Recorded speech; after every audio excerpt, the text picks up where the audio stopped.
किया, इच्छाओं का नाश किया। देखो अब क्या होता है, अपने लोग बड़े बहाने से अपनी वासना का पोषण करने लगते हैं।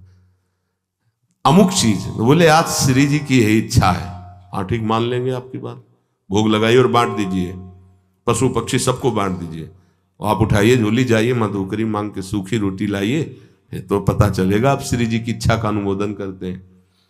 श्री जी की इच्छा के बहाने से हम अपनी वासना का कभी कभी पोषण करते रहते हैं।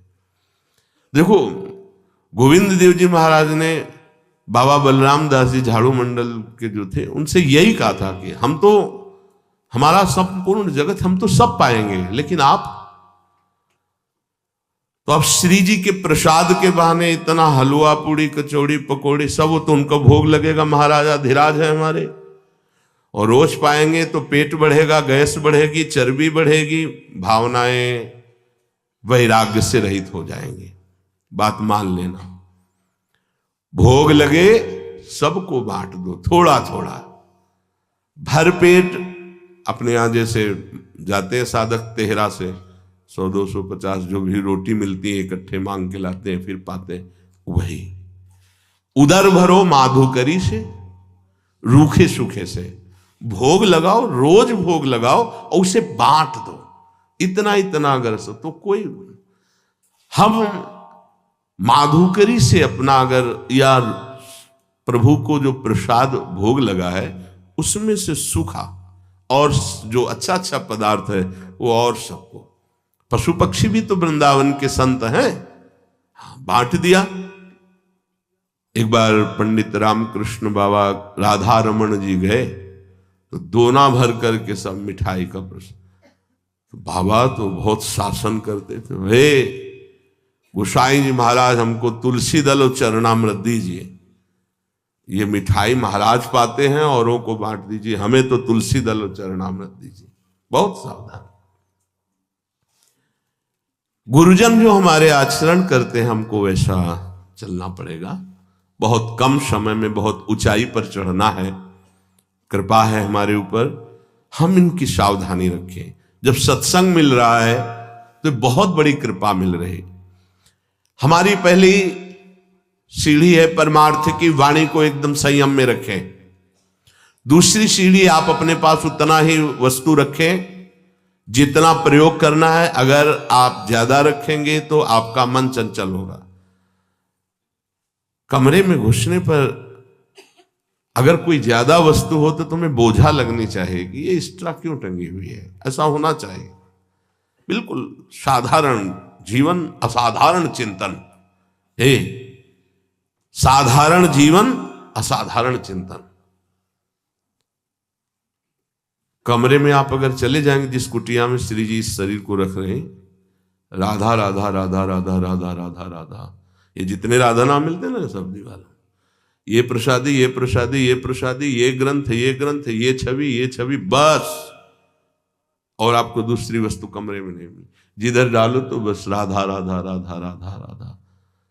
नाम है, रूप है, नाम रूप को प्रकाशित करने वाली वाणी है, जो दिनचर्या, ये केवल उपदेश ही आपको नहीं दे रहे।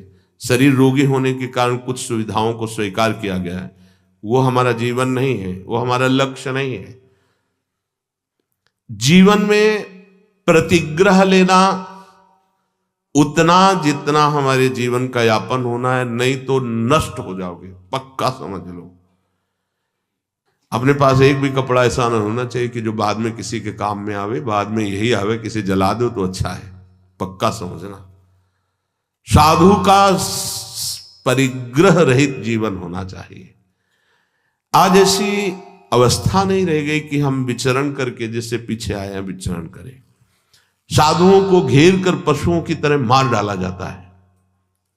अब ऐसा समय नहीं है कि आप तीर्थयाटन करें, भ्रमण करें। अब समय ऐसे है कि भगवान की कृपा से यदि कुटिया बन जाए तो धाम आदि में वास करो, चुपचाप नजदीक के गांव से जहां परिचय है वहां से मांग के खा लो, नहीं और गांव में घुसोगे तो और भी हो सकता है कुछ।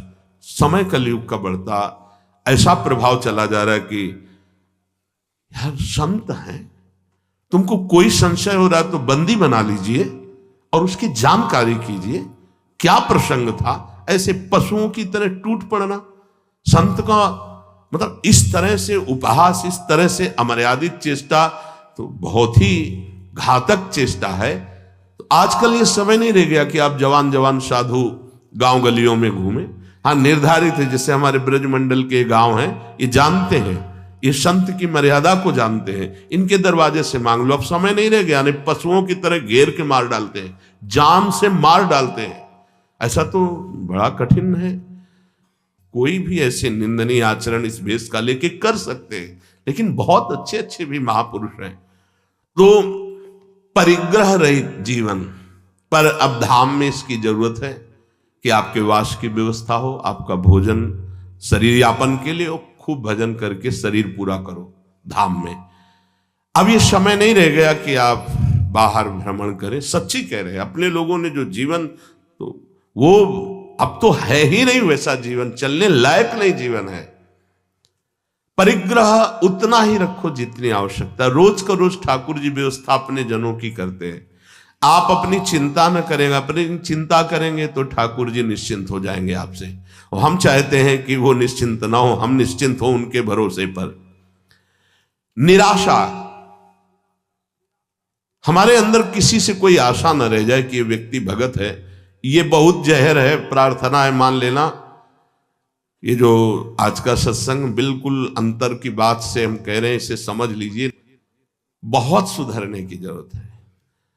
हम जरा सा कुछ भजन करते हैं, 4 गृहस्थों को साथ लेके चल देते, धनी मानी, और वही जरूरत नहीं है। आप निरपेक्ष होकर के अपने धर्म का पालन कीजिए, मन आए 4 रोटी दे दीजिए, इसके बाद हम आपको पहचानेंगे नहीं। पहचान प्रभु से है, उन्होंने प्रेरित करके आपको भेजा, हम आपको कुछ नहीं जानते ना कभी मानते हैं।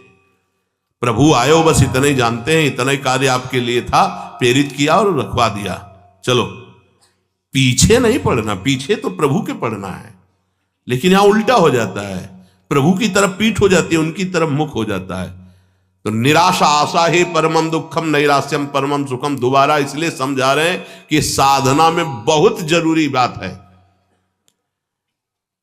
किसी भी ने बहुत सेवा की, जब कोई नहीं था तो बाजार में खड़े हुए के कहा कि जिंदगी में कभी ऐसा मत समझ लेना कि हम तुम्हारा एहसान मानेंगे।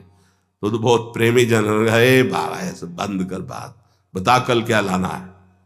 वो तो बहुत निरपेक्ष है, आज भी वैसे ही, पहले दिन से आज तक वैसे ही, वही श्रद्धा, वही निष्ठा, वही समर्पण। 26 साल हो गए होंगे लगभग, वही समर्पण, वही निष्ठा। कोई दिन ऐसा नहीं जिस दिन सेवा उनकी ना होती। शाम के वही आके पूछते थे, कुछ मिला खाने को, वही निष्ठा, वही। वर्षा है तो भींगता हुआ, गिरता हुआ, वो तो देखा है ना। और कभी एहसान नहीं, आओ आपने, कभी नहीं ऐसे, उसका भी कभी नहीं, कोई मांग नहीं, कोई प्रश्न नहीं, और इधर से भी कोई बड़ाई नहीं, कोई अपनापन भी नहीं दिखाया। ये तब ऐसे चलता है। निराशा, एकमात्र श्री जी से आशा। ये देख लो, अंदर किसी से भी आशा नहीं होनी चाहिए। आशा हम प्रभु से प्राप्त करने की, क्या आपके चरणों का प्रेम, आपके नाम का प्रेम, कोई आशा ही ना रह जाए, ऐसी आशा। आपसे आशा है कि कोई आशा ही ना रह जाए, हमें ऐसी स्थिति प्रदान करें। चौथा, निरीहा, इच्छा ही ना रह जाए, जिसके लिए आज कहा है कि 1 महीने के लिए देख लीजिएगा। और नित्य में एकांतशीलता, एकांत में जब हो तो बड़े संयम से रहें। एकांत आपका गंदा नहीं होना चाहिए, बड़े शीलवान, बड़े धैर्यवान, बड़े तितिक्षु, बड़े इंद्रिय संयमी। नहीं, बड़े बड़ों का एकांत खराब हो जाता है। समाज तो सबका ठीक रहता है, एकांत खराब हो जाता है।